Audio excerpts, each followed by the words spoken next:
Ang awiting ito'y para sa'yo. Namulat ako sa mundong wala ka, hindi man nasilayan ng aking mga mata ang iyong mukha.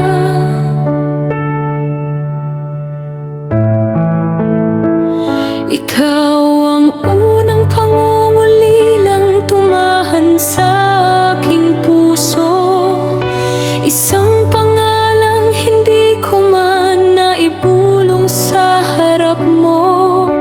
Ngunit habang buhay kong tatawagin, salamat pa rin, Tatay. Kahit ang tadhana'y pinagkait ang iyong presensya, iniwan mo sa amin ang isang inang naging ilaw sa gitna ng dilim. Sa bawat luha niyang palihim na pinahid,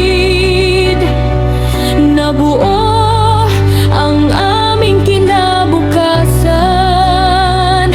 Sa bawat sakripisyo niya, nakilala namin ang lalaking minsang nangarap para sa amin.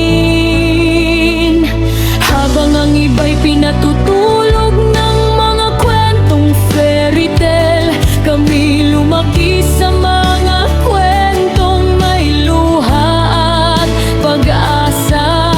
Sa bawat salaysay ni Inay, ikaw ang bayaning hindi nagsuot ng korona, ngunit nagsakripisyo para sa pamilya.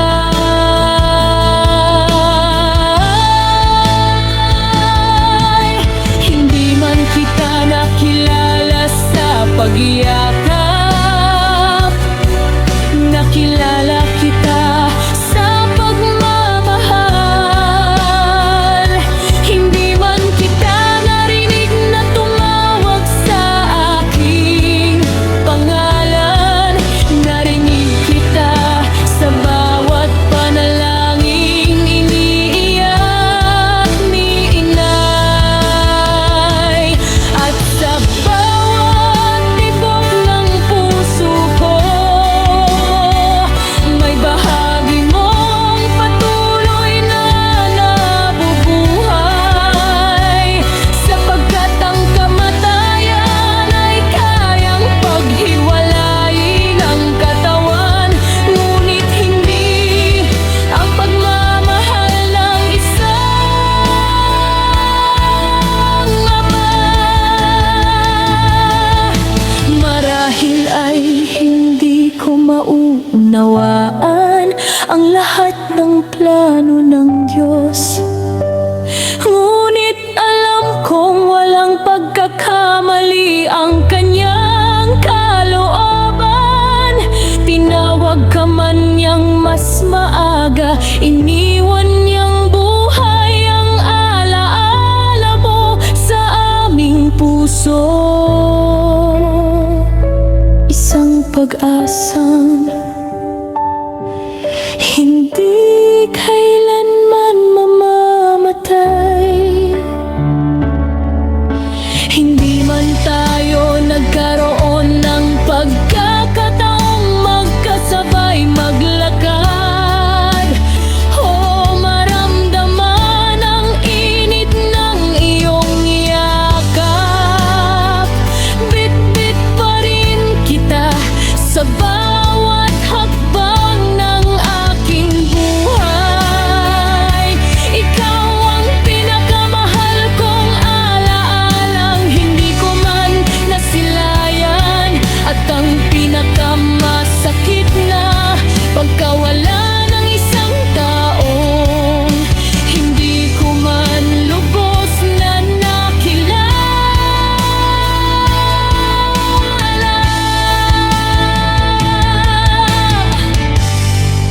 Hanggang sa araw na muli tayong magkita, mananatili kang tibok ng puso, hindi kailanman tumigil magmahal.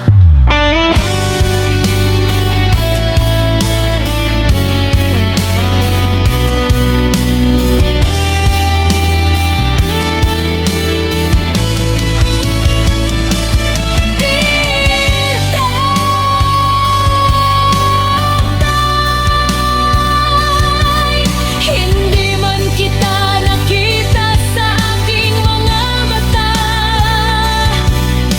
nakita kita sa katatagan ni Inay, sa pagmamahal ng aming pamilya, at sa Diyos na nangakong balang araw wala nang paghihiwalay.